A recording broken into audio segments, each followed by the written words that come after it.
Hey everyone, welcome to Livestream News. I'm Ross Brand. The show's brought to you by Livestream Universe, livestreamuniverse.com. It's the show where we look at what's going on and who's making news within the world of live streaming, also looking at the intersection of live streaming and traditional media, online media, social media domains, and we have a great guest tonight. Marc Gawith is the business development, easy for me to say, manager at Rightside. He's the chief evangelist for .live domains and the founder of the B.live website, which serves as a resource for the entire live streaming community. Marc has embraced live broadcasting as the face of .live domains in the live streaming community. He's been a popular guest on many live shows, and he's a talented host in his own right, anchoring multiple shows, reviewing 2016 in the live streaming industry and looking at what's to come in the industry as well. He's also led Rightside to partner with events in the live streaming space. He's an experienced speaker who will be one of the featured speakers at Summit Live coming up next week. And so with that, why don't we kick it off talking a little bit about Summit Live. And Marc, first of all, welcome to the show. I'm so glad to have you on. Yeah, thank you, Ross. Definitely been a big fan of your show for a while here, and super excited to be on it finally and be a guest. And thank you for all the kind words. I definitely think you have kind of embellished a little bit, but I'm okay with that. I'm okay with that. I need a hype man every once in a while. So. All right, I'll give you the address to send the check in a little while. There you go. There you go. So Summit Live, as we said, is coming up next week. You're going to be one of the featured speakers. What are you planning to talk about? What are you looking forward to with this event coming up? Yeah, definitely. First off, really looking forward to Summit Live. We went there last year as a kind of a smaller sponsor. It was about 3 months after the .live domain name was rolled out. So, we were still trying to create the market, for this domain name. And over the last year plus, we've seen, tremendous changes, for .live and in the live streaming industry, right? So, super excited to go back, be a part of it. After the event last year, we immediately signed a deal with Ryan to be a sponsor for this year. That's how much value that we got out of the event. And super excited to be going back and just continuing our relationship with Ryan, the team at Summit Live, and furthering the relationship that we have with the live streaming community. So, I believe we are the title sponsor of Summit Live this year. So excited to be kind of in that slot, have some cool things planned as far as our booth and our presence there. As far as our, the talk that I'm doing, Ryan was nice enough to basically say, "Hey, Marc, it's your slot. Do whatever you want." So I've invited my friend Will Jameson, who's the CMO of Stream, Stream.live, which is a live streaming platform.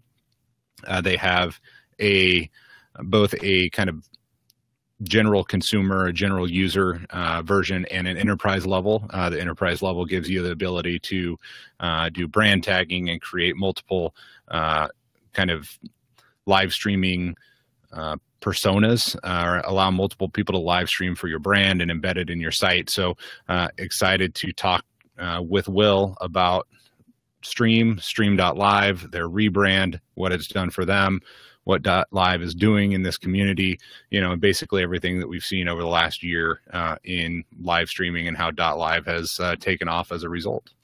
Well, you've had some great events that you've partnered with, such as Live Fronts you spoke at. You were on a panel. I got a little bit too late. I missed your speech because it was the first one at iSugar early in the morning. I was coming in from New Jersey, but this time I'll definitely be there in time. What is it about certain events that what do you look for when you decide that, okay, we want to partner with, we want to sponsor this event, I want to play a role in this event, whether it's speaking, whether it's giving some guidance behind the scene as a lead sponsor? What is it about like live streaming events that you say, okay, this one will do, or this one maybe isn't ready for that yet, or kind of what you look for? Yeah, I think first and foremost is if the event itself is using one of our new domain names, it makes it really easy for us to be a part of it. Summit.live using a .live, iSugar.live using Right. that. Roker Media, Roker Media built their website on rokermedia.live. The live fronts being tied to, Roker Media, and that involvement. There were a lot of people that that we talk to on a daily basis that were going to that event. So, ultimately, I think, we sort of look at events from, kind of two different approaches. If the individual event has, a new domain name that we basically represent or we support, it makes it easier for us to make that decision because they clearly get the concept of using new domains and it's an easier sell. Secondly, how do we monetize these events? How do we essentially go to these events, tell people about our product, and get people to either sign up on the spot or consider buying a new domain name for their own use or, as an investment vehicle? Well, every time I see you on a show, I end up with like 5 to 10 more domains. So after today, pretty much I'm not watching any more shows that you're now. I'm kidding.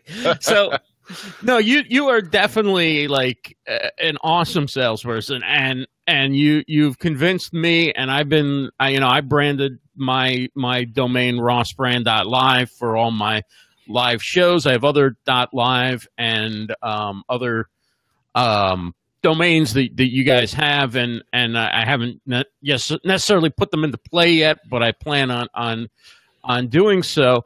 What is it about the .live domain that you think has really taken off within the live stream community as the sort of way to brand live events? Yeah, I would say from a live event perspective, like every event you go to is live, right? You're there in person.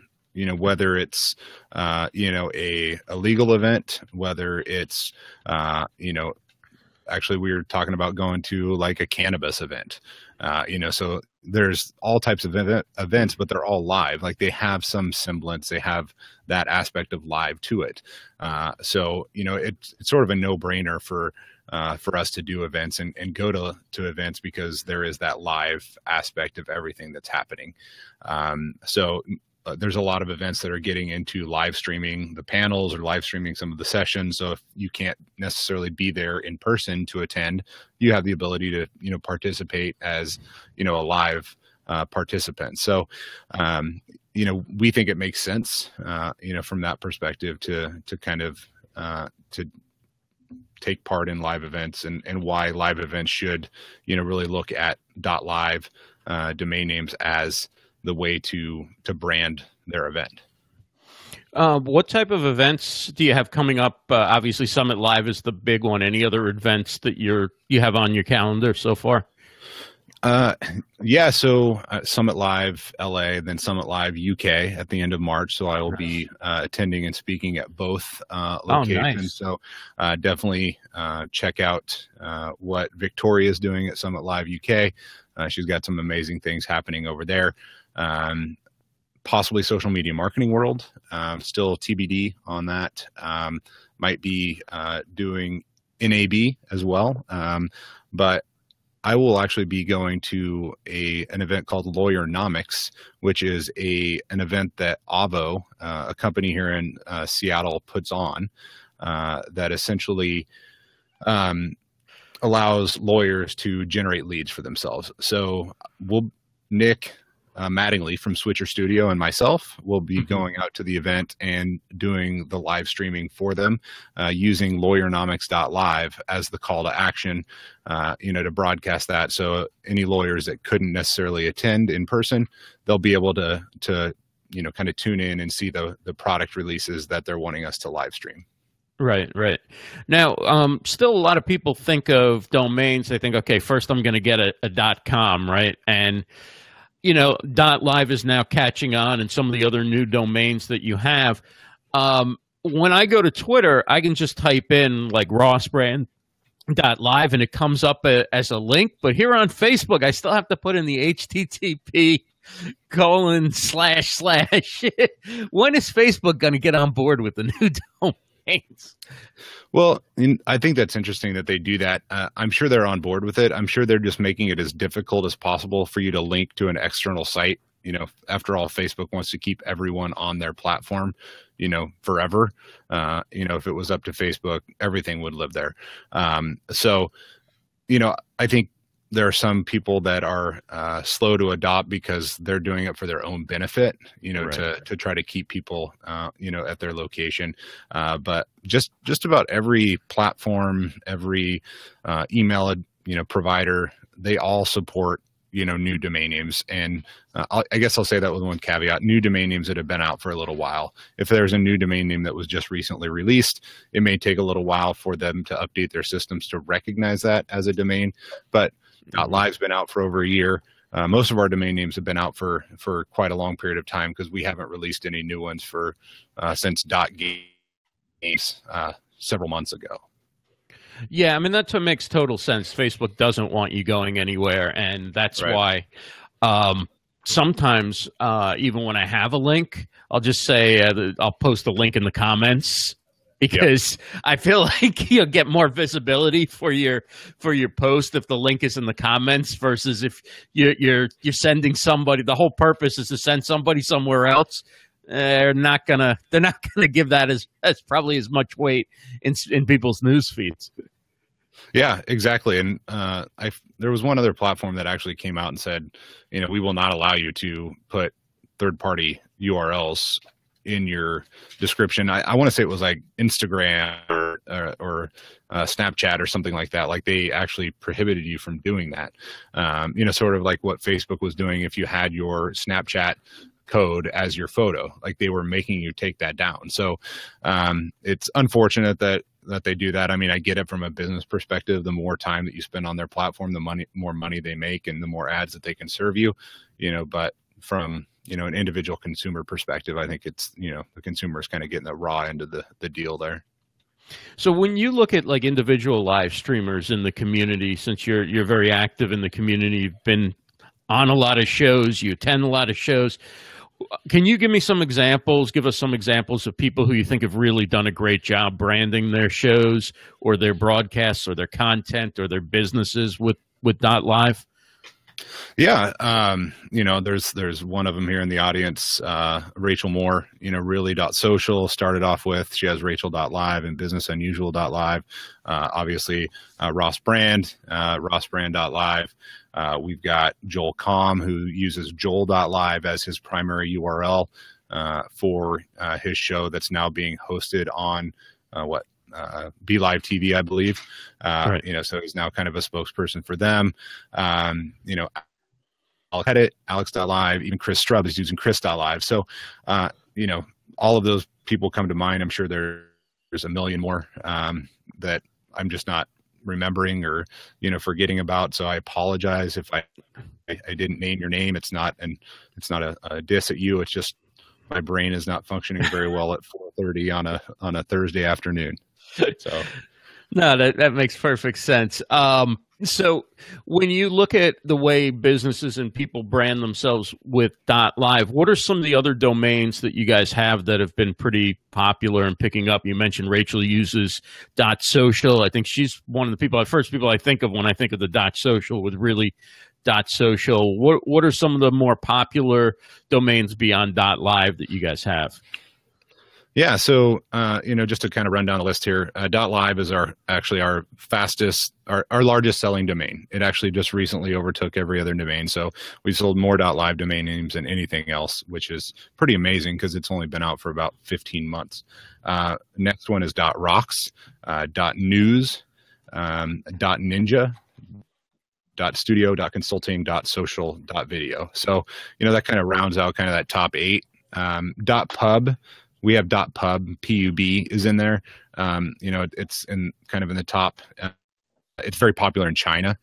So it's not that I'm discounting that. It's just not one that we sell a lot of here in the U.S. Rachel asks, how about .radio? Is that on deck? Rachel, it very well could be. There's been, I think there were about 2,200 new domain names that were applied for when they first opened up the application process about 3 or 4 years ago.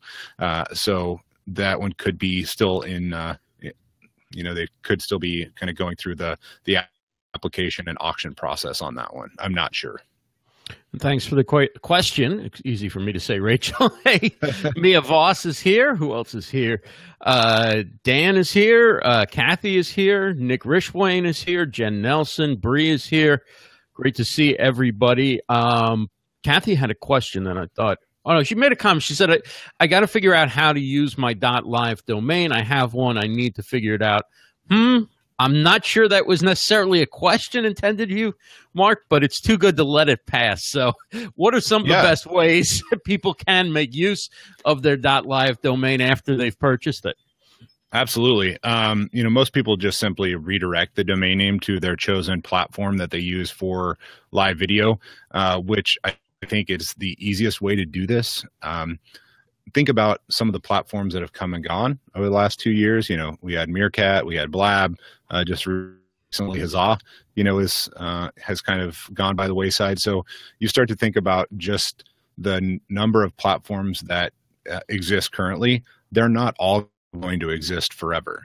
So having that .live domain name as your consistent call to action, if you're streaming today on, Be Live, which ultimately goes to, Facebook, you can simply change where that domain name points to and keep you can take your community with you.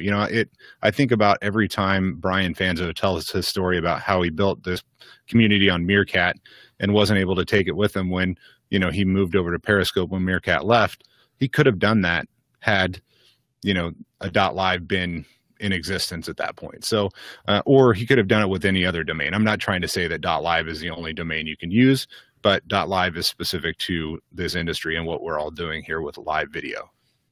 No, absolutely. I think a lot of us who didn't learn the lesson with Meerkat because maybe we weren't on Meerkat. A lot of us learned the lesson with Blab, right? Because when I started on Blab and my entire show and all my plans were built around Blab being around for about 30 years, right? and it was gone about 6 months later. So, I then went to Fire Talk for a short period of time. But once I came to Facebook, I was like, okay, it's not going to matter what platform, what technology I use. I'm going to broadcast to my Facebook page. And so the audience isn't going to care as long as I'm broadcasting to the same place. And then I'm going to make it easier instead of having to type in facebook.com. If I call it rossbrand.live, then any broadcast I do can be easy to remember how to find it. If I keep repeating that, like now, if it's Monday night, it's Thursday night, you just go to rossbrand.live. So it's been a big help to me as far as it makes it very easy rather than having to put some long, unique URL for each video in or whatever. People just know, okay, we go there, we get to the page, it's going to be the pinned video on the Facebook page. So that's kind of, for Kathy, that's how I use it, and kind of goes along with what Mark was saying. Yeah, and for those of you that are gonna be at Summit Live, definitely come by the booth. I'll give our booth a short little plug right now, since this sort of segues into that. We have a large booth right outside of the main entrance to the main stage, and you come by the booth, we're going to help you or show you a new product that we're launching that allows you to get your domain name, website created, and a custom email address all set up within 4 or 5 clicks of the mouse, all for less than $15. So, wow. Pretty cool product that we're rolling out. We're really excited about it. So excited to tell all of you guys about it. And if you come by the booth and buy a domain name, you'll be entered in to win the 65-inch TV that we have at our booth.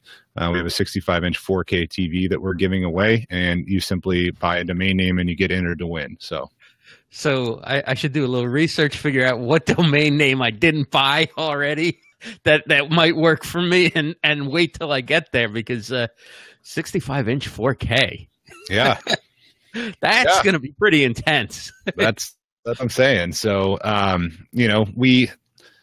we saw it as as an amazing opportunity to not only promote our product, but also kind of give something away to this community that supported us so well. So, you guys give to us, we get back to you, and it's a win-win. Another question we have from Kevin: can you share the most difficult part of the world of domain registrants as a business? Do you find it competitive, legally difficult, as your top of mind? Thanks so much, it says. So, Kevin, I'm assuming your question revolves around sort of what we wanted to talk about here is domain names as an investment, using domain names, basically investing in them and that being your business. There's not really a lot of necessarily complication to it. Actually, with all these new domain names, we've made it pretty simple to make sure you're not buying trademark domains. So there are some kind of, I guess, checks and balances in place for that. Previously there were a lot of people that invested in trademark.com names, and ultimately ended up having to, go through UDRP and go to court and all this stuff. There's still some of that exists. Ultimately, I would say the hardest thing is figuring out exactly what you want to invest in, or what specific niche or vertical that you want to invest in. I actually had a guy ask me today at work. He's like, I'll just invest in domain names that that I don't really know a lot about. I'm like, actually, you should probably do the exact opposite. If you invest in domain names that something about, you're passionate about, your passion comes out in talking about it. It becomes an easier aftermarket sell for you to do. It becomes easier for you to move that domain name down the road, because it's something you have knowledge of, and you don't have to look it up and pretend. Like, you can really equate the benefit to owning that domain name. So everyone in the live industry, it's easy for you to stand up here and sell .live domain names to your audience because you're using them.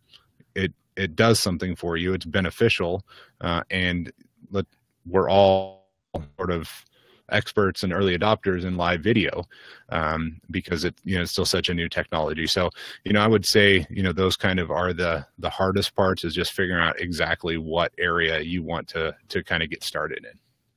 Yeah, you mentioned like buying domains as an investment, and I mean, I've so far bought domains, like you said, around things that I'm interested in, things where I would likely either do a show or have a business, or just I see something that I'm doing could use a domain. So I have the domain, and then I'll kind of figure out down the line, right, like what to do with it.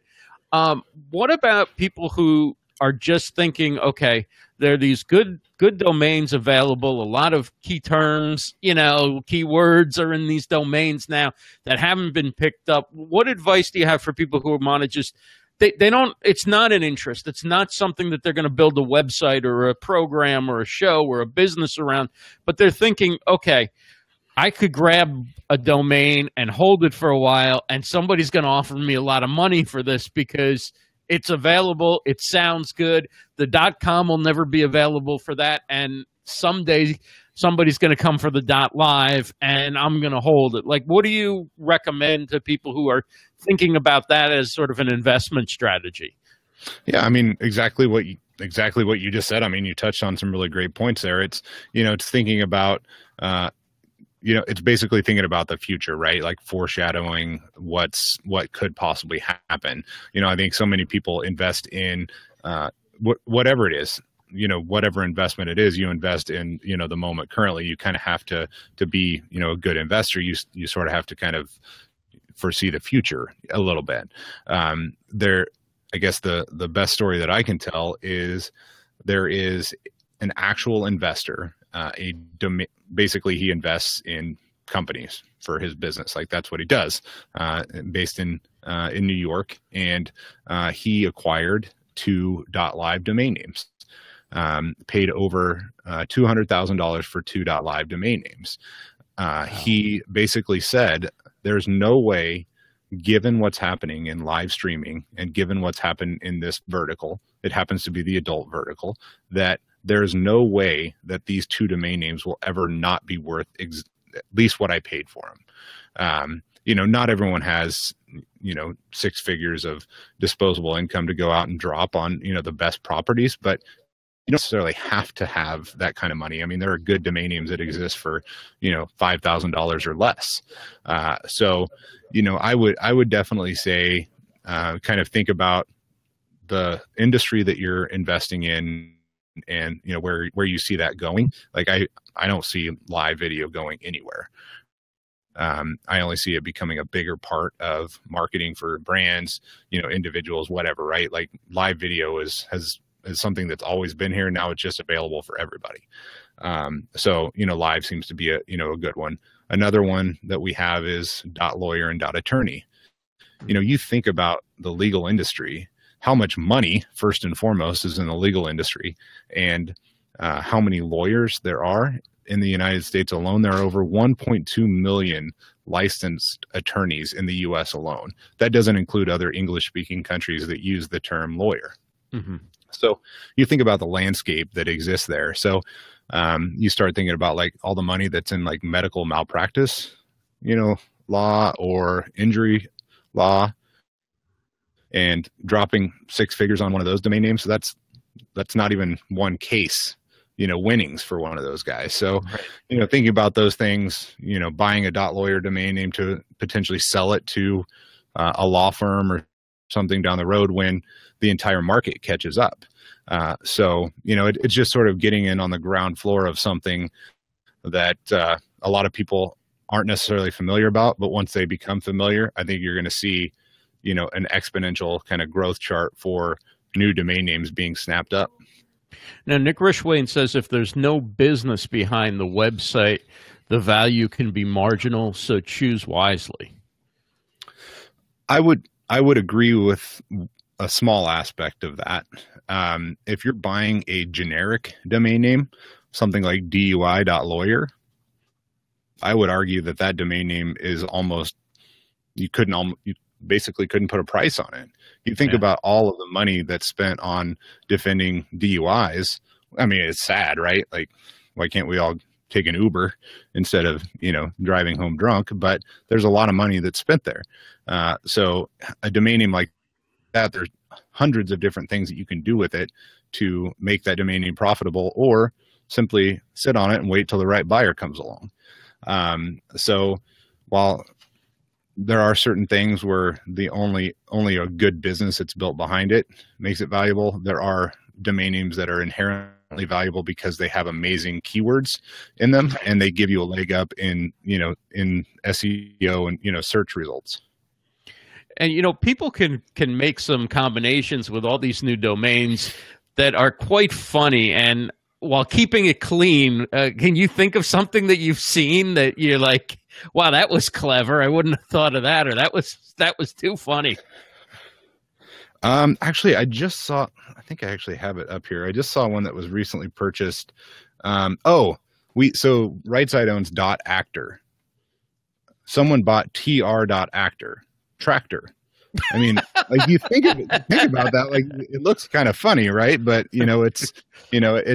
we call them domain hacks in our industry, because you're basically hacking together, a domain name to make, a word.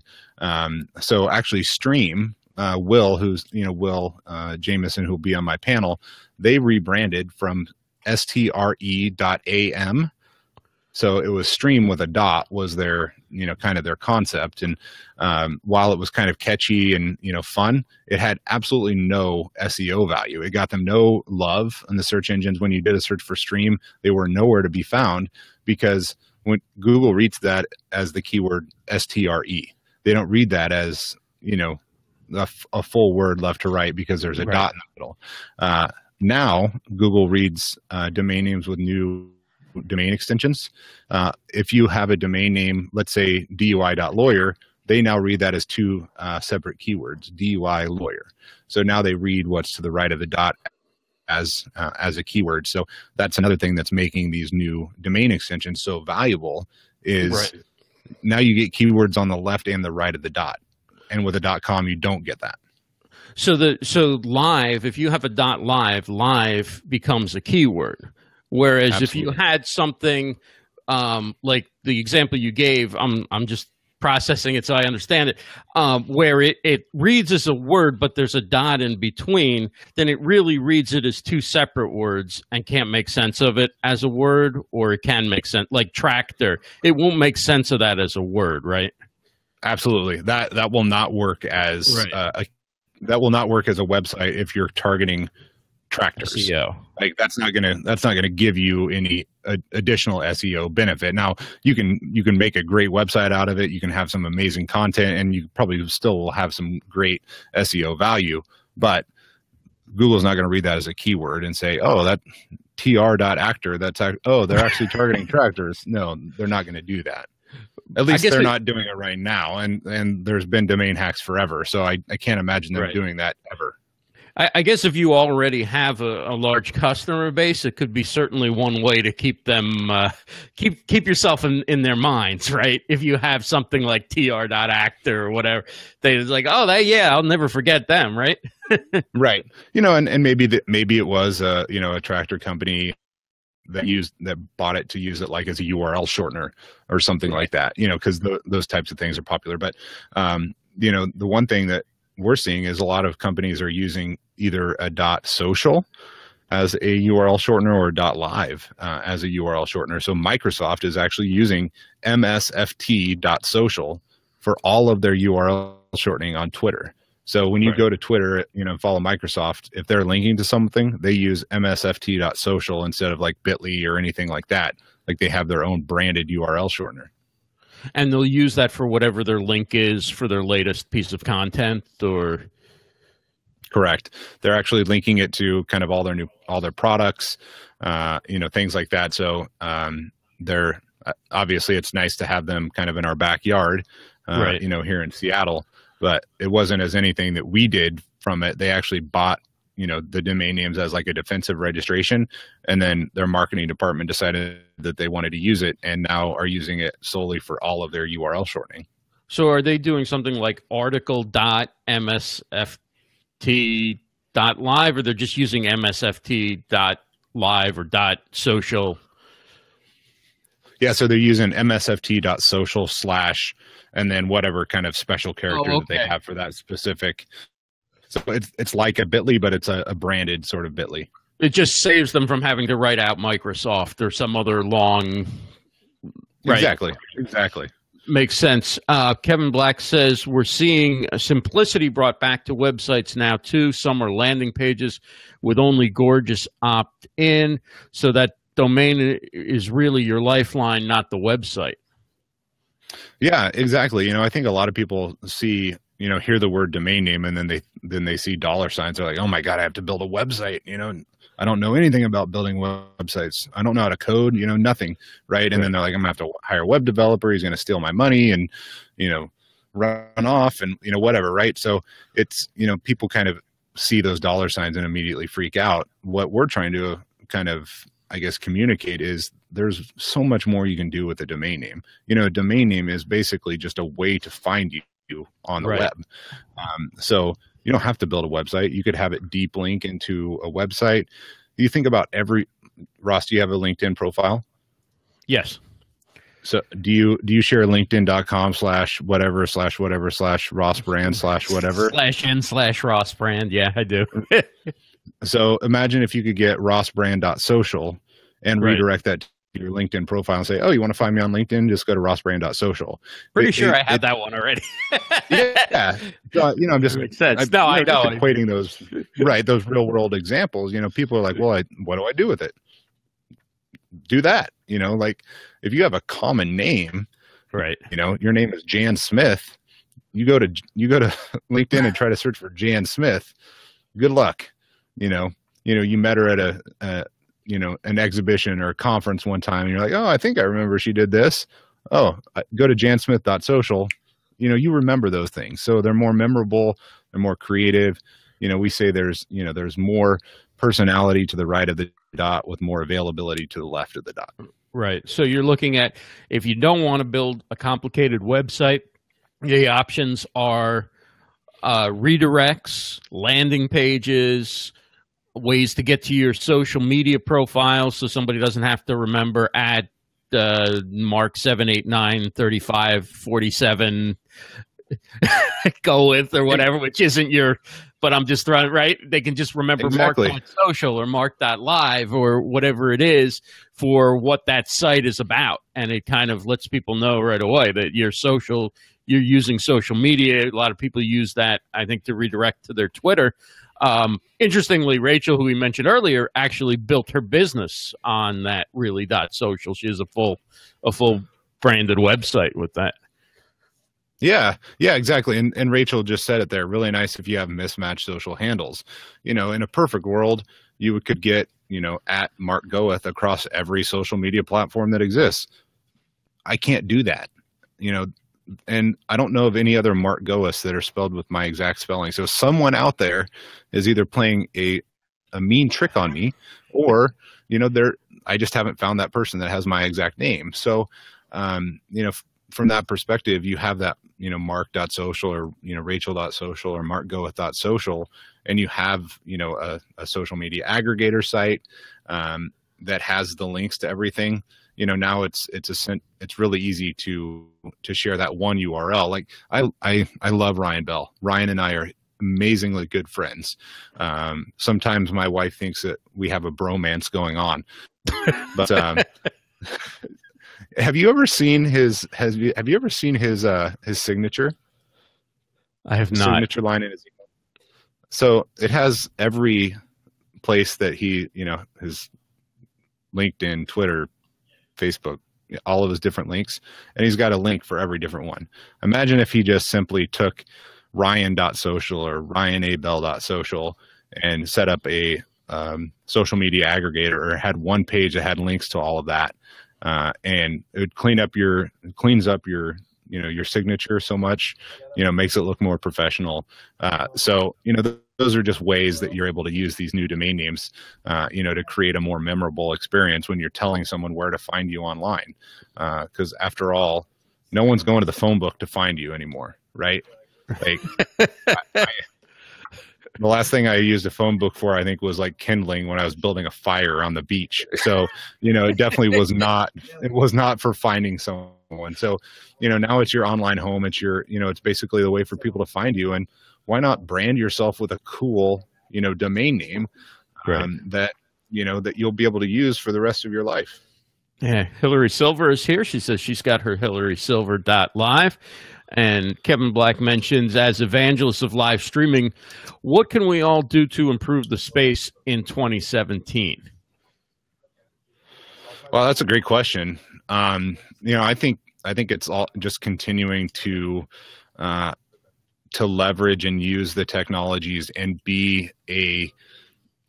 provide feedback to these platforms. It's up to the platform to accept the feedback. Ultimately, I think a lot of us provided feedback to Blab. They didn't necessarily listen to it, per se, but, there's the opportunity for us to be, sort of the guinea pigs, and help a lot of these platforms take off. So, I would say continue to, invest in yourself and, promote your platform of choice, but also promote yourself. And do so, with one of my products. Go out there and buy it now. There you go. Listen to those pipes. Did you ever work like in radio or broadcasting before you got into this, or was live streaming your start with things? No, live streaming was my start. I have had people tell me that I do have a face for TV and a voice for radio. So I think that I think it works really well in my favor. So ultimately, I think it'd be fun to do it. Like, I listen to the radio on the way to work. I'm like, I think it'd be fun just to go sit down at the radio station, like for, in the morning on my day off, and like be a guest host. I think it'd be fun. Right. For me. But I did see a question that someone had about.me. Can you bring that up, Ross? Sure. Brad Friedman. Hey, Brad. Isn't this why people use about.me, talking about the branding yourself? Brad, it absolutely is. About.me is a great product. The one thing I'll say about .me is they do not allow you to have your own custom domain name without paying them more. So you have to pay them something like $50 in order to even use your own custom domain. And that's even if you have it registered. So it's interesting that, I have mark.social and I have it forwarded to an about.me page. I tried to set it up as a custom domain, and they basically said, yeah, we'll allow you to do that, but you have to pay us $50. I'm like, wait, I have to pay you money to use my own product that I bought? I'm not buying this domain name from you. I've already bought it. I just want to use it as a custom domain. And in order to do that, you have to pay. So, about.me is great. It's a free service. They allow you to do some cool things. Just one other thing to mention, the product that we're rolling out at Summit Live is very, very, very close to what you would get at about.me, but it allows you to get some other products thrown in there for no additional cost, and your domain name stays in the address bar for no additional charge. So pretty cool, I think, if you ask me. I mean, obviously I'm a little partial because it's a product that we designed, but I think it's pretty cool. Wow. So you said you have a face for TV and a voice for radio. I have a face for radio, and fortunately, somebody thought I had a voice for radio, because that's why I worked in radio for quite a while. So that worked out well, but now I'm doing video. So you do really do a great job, not only as a guest, but as a host of shows. And it's interesting to see how, people like you and Aaron Roth and a few other people have really not only embraced the community as a place to sell, but have become a part of the community where, you don't necessarily think, okay, so Mark's here now, take your wallet out or that's it. But you guys are like regular live streamers and are as on top of this stuff and as top of the technology and as active, both, for business, but also really seem to enjoy, live streaming and being a part of the community and interacting with people and learning kind of as we all learn as early adopters. What do you attribute that to? I mean, do you think it was a business decision and then you kind of fell in love with this thing? Or do you think it was like you liked it first and then you saw, okay, wow, there's really an opportunity here as well? Yeah, I think ultimately for me, and Aaron may even say the same thing, I think it all comes down to my first interaction with Summit Live and seeing the passion that everyone has in this space. For me, I had done absolutely no live streaming. Actually, I take that back. I think I did a Meerkat broadcast once from work just to see what it was like. But my first real taste of it was at Summit Live last year in San Francisco. And I saw how close and tight knit this community was, how much people shared. The information sharing in this community is amazing. I came from a domain, the domain industry, where historically people have not shared anything, nothing. They hold everything close to their vest because they don't want other people to become successful. They want to, take all the money for themselves, right? And I think in this industry, they have the kind of the mentality that rising tide lifts all boats. And I think that was what kind of made me want to become part of the community. And I think ultimately for me, it's not a hard sell into this community. It's, hey, we actually have something that can benefit you. I'm going to talk to you about it as if you're my best friend. A lot of people in this community I've had a lot of conversations with over Livestream, but I've never met them. And people have bought these domain names as a result of conversations that I've had with them over Livestream, just simply communicating the benefit that they can provide. So I ultimately, I think that's what I love about it is, people here they're open to listen to what you have to say. And if you have something that can benefit them, generally people will kind of take action, right? They're not going to let it go in one ear and out the other. Because let's face it, we're all here to build our own business. We're all here to, build our brand. And if there's something out there that can help me do that, I want to know about it. Yeah. A quick shout out to Leslie Nance, who's here. She's the Shorty Awards nominee for Periscoper of the Year. The voting closes tonight, by the way, at 11:59. I don't know if that's Eastern or Pacific, But if you haven't voted, as soon as the show is over, don't leave yet, but like maybe in a couple of minutes, head on over to votegotokitchens.com. No, it's fine if you head on over right now.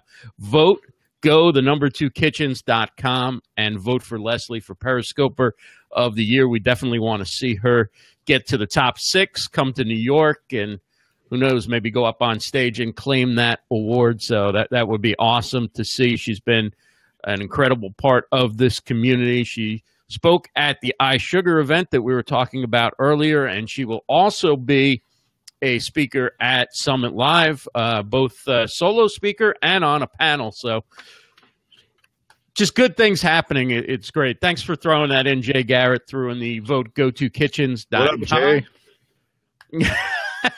Shout outs all around.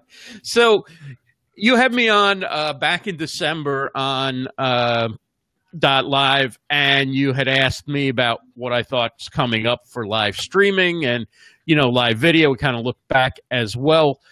Now I'm just going to turn the tables. You tell me, what's your prediction? We're a couple of months in. What do you see over the next year or so? What should, live streamers be looking at that you think is going to really take off or is going to change from the way things have been in live streaming? Yeah, I think from an individual perspective, there is a huge opportunity for people that have been in this space for a while to leverage their expertise to help brands figure out their place in live streaming.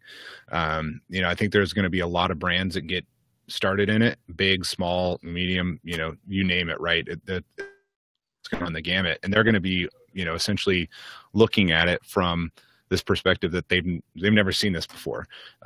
So definitely I would say for those of you, because this is not my day job, right? I love doing this. I have fun.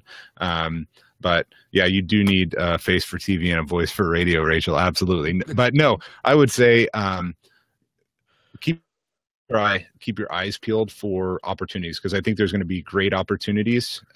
Just like this Lawyer-nomics event that I'm doing, they came to me and asked us if we wanted to sponsor it and have a booth there. I said, no, but I'd love to live stream it if you're interested. And they said, oh, let me get back to you. And they came back to me and they're like, yes, we would love you to come live stream the event. So literally this was something that I pulled out of my rear end in order to, I threw it out there like as some kind of shot in the dark, and they said absolutely. So I think there's going to be events that are hungry to have things live streamed. So we all live in different locations. Look, close to home, right? There's tons of events happening all over the country that could benefit from having some live streaming aspect of their event. So I think that's something that we're going to see is these industry events happening with live streaming, and they all need live video help. So Nick, you said it perfectly, right? There's a lot of niches out there that are very, very slow to adopt new technology. And I think you'll start to see some of those, legal community, maybe the finance community. We're seeing the political community already adopting this stuff. They're broadcasting this stuff live on Facebook and others. So I think it's just a matter of time before this thing really takes off, and people are hungry to see content and experience it in the moment. Right, and I think the time will come where most businesses will look at going live in some capacity, whether it's live, one person on a cell phone telling you about their business or answering questions from customers, or it will be events or conferences that they lead or whatever it is. I think it'll become sort of like having a social media strategy or having a website or whatever, right? Exactly. I mean, I don't know if it'll totally reach that, but we're sort of starting to see certain industries creep that way. And other industries, like Nick was saying, haven't really almost even gotten started yet.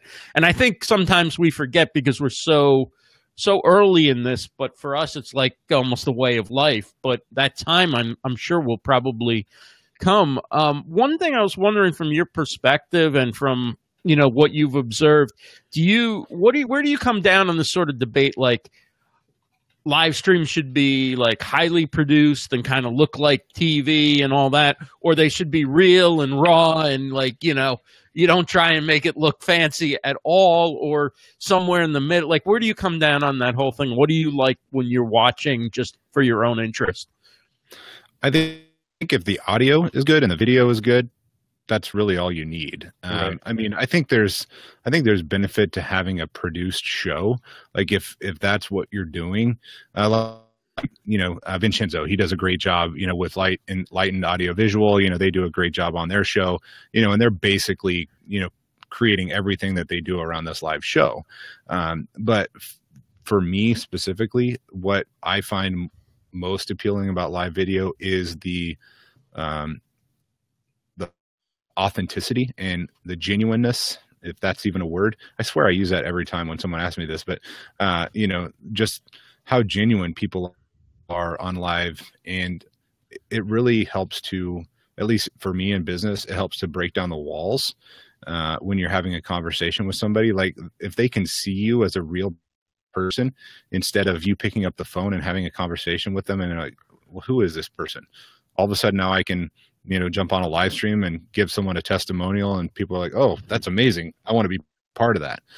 So I think that's what's to me, what's so great about live streaming is the ability to, yeah, exactly, Rachel, polished more than produced. Like you want to know what you're saying, you want to be succinct, you want to have the ability to come across as well spoken on camera. Like you don't want to just mumble through it. But I don't have some fancy background, a green screen behind me. Like I'm literally sitting in my cubicle. There's people walking by. I've got pictures of my son up here in my cubicle. Like that's not professional looking. Like I don't have a huge .live backdrop behind me. So well, it's not unprofessional looking. It's not like you got people like running around, naked or something, throwing things, I mean, that happens at 5:15. Yeah. So that's why we scheduled you a little earlier. But yeah, I mean, I think, if the audio quality is good enough and the video quality is good enough that it doesn't disrupt from enjoyment, then I think it depends. I mean, it's like, I know that's like sort of the standard consultant answer to everything. It depends, but it depends what your purpose is. If your purpose is to do a news show or a highbrow talk show, it might help to have certain graphics or whatever. But if your point is basically to do a testimonial for a customer or to answer a question, and you have a producer putting up different graphics and you have calls to action going across the screen and stuff like that, you may just sort of drive them away a little bit, right? So it's all context and what your goals are, right? There's no easy answer. Everybody's kind of look at what their strengths are, what kind of programming content they're creating, who their audience is. But I think there's definitely a place for both in live streaming, and you'll probably see, I don't know. I mean, it's almost like we call it all live streaming, but there's a big difference between somebody doing a one-to-many and somebody, using a platform like, I don't know, Blue Jeans, where they're bringing 6 people in or whatever, and people are coming in and out all day like they were on Blab. I mean, there's really a lot of variety within this industry or genre or whatever you want to call it that, kind of all gets lumped together. But really, there's different people with different skills and different kind of shows. And I think a lot of times we don't think about it that way. Yeah, absolutely. I think that's another thing that's so great about it, is just the diversity, right? To use that word in live streaming or live video. Like there's no silver bullet for what makes a live video successful. It's based off of your audience, what they want to see, and what the message you're trying to get across. Like if you have a perfect combination of both of those things, you can have a super successful live stream. And it doesn't matter how many people you have watching either. Like I think that's what people get hung up on is, oh, I got to have 7,000 people in my live stream. No, you don't. You can have a great live stream, produce great content, and repurpose it after the fact. And just being able to create that genuine, kind of person to person, conversation. I think that goes far beyond having, a green screen behind you and having lower thirds and having all this stuff that, that a lot of people get hung up on. For me personally, it's all about the conversation and relating to that person eye to eye, Right. So, and as Jay said in the comment that I put up a couple comments back, he mentioned meeting somebody in person, and because they knew each other through live streaming, it just picks up like they'd known each other for a while, or not like they're meeting for the first time. And I think it was Tim McDonald who said to me like a year ago or something, he's like, it's the closest thing to meeting in person is live streaming. And it really is. And it's really unbelievable when you meet people at conferences, or you meet people at meetups and things that you've been communicating with for a while, and it's like you're old friends already. It's like such a stronger connection than if you just maybe talked on the phone once or twice, or exchanged emails or whatever. And, you really feel like you know the person because you're seeing them, really. I mean, you're not seeing everything, but you're seeing a lot. And it's, we kind of process information like on so many different levels. And this at least gives you a couple more of those levels, right? You got audio, you got video, you got real-time reaction rather than could be an edited message or whatever. So I think it's really powerful, and I can't wait to meet all these people at Summit Live who I've been communicating with and who've really become a regular part of my life. And now to meet them in person in LA is going to be amazing. Any good stories that you have from meeting somebody through live streaming? Maybe something you did expect or didn't expect, or... I think it's weird because a lot of the people I met in person before I met them on live stream for Summit Live. That was my first kind of foray into this, into this industry, is being at Summit Live and meeting a lot of these people. So, for me, my experience was a little bit backwards. I mean, like for you, Ross and Rachel, I met you guys on live stream before I met you in person. And I have to say, it was like having a conversation with someone that I'd known for months. When we finally got the chat to meet in New York, when I met Rachel in Denver. So, I walked in the door in Denver, and, Rachel was there greeting people. She's like, "Hey, Mark, so great to see you." I'm like, "Oh, that wouldn't happen if we only had a phone call." So, same thing for you. Like, you found me in the crowd and came up and said, "Hey, Mark, how's it going? Sorry I'm late." And so, those types of things are, pretty amazing, is, you're able to make those. I know, Rachel, I'm sorry. I'm not doing your voice justice. That's not what it sounded like. So, you're able to kind of pick up and continue cultivating that relationship, in a much more meaningful way. And like, it's amazing to me. I saw Hillary on here earlier, I met her in Denver at that same event, and meeting her in person and seeing some of her comments, like I literally can see Hillary and, kind of hear her saying that thing that she just typed because I met her in person, or vice versa, right? Like, if you see them on a live stream first and then meet them, you're like, "Oh yeah, that makes a lot of sense. That sounds exactly like something Ross would say in person to me." So I think that's what's, really cool about it as well, is, having that, that human to human interaction. That's awesome. Well, thank you so much for coming on. It's been so great. We didn't even get to talk about the B.Live website, but you got to check that out. Mark put together a great website. He features a lot of people from the community and great content. If you're trying to learn a little bit more about live streaming, or see how other people approach it, or just get some insights on what's to come for live streaming, check it out. B.Live is the website. It's Marc Gawith from Rightside and .live. And Mark, how's the best way for people to get in touch with you? Yeah, so you can go to marc.live or marc.social to get a hold of me. Those are basically, my live stream and then my social media handles. So practice what I'm preaching here, guys. So I don't think I'd be good at my job if I wasn't exactly using the tools that I'm trying to sell you on. So that's the best way to find me. If you're out at Summit Live, be sure to stop by our booth, say hi. We'll be the big booth that says .live on it. So it'll be hard to miss. Nick, it's Mark with a C. Sorry, buddy. So my name doesn't pass the radio test. I feel really bad about it.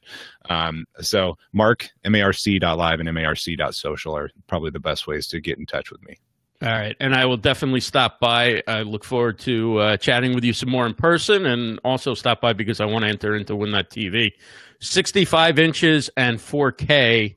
If you buy a domain, you get an entry for that TV, right?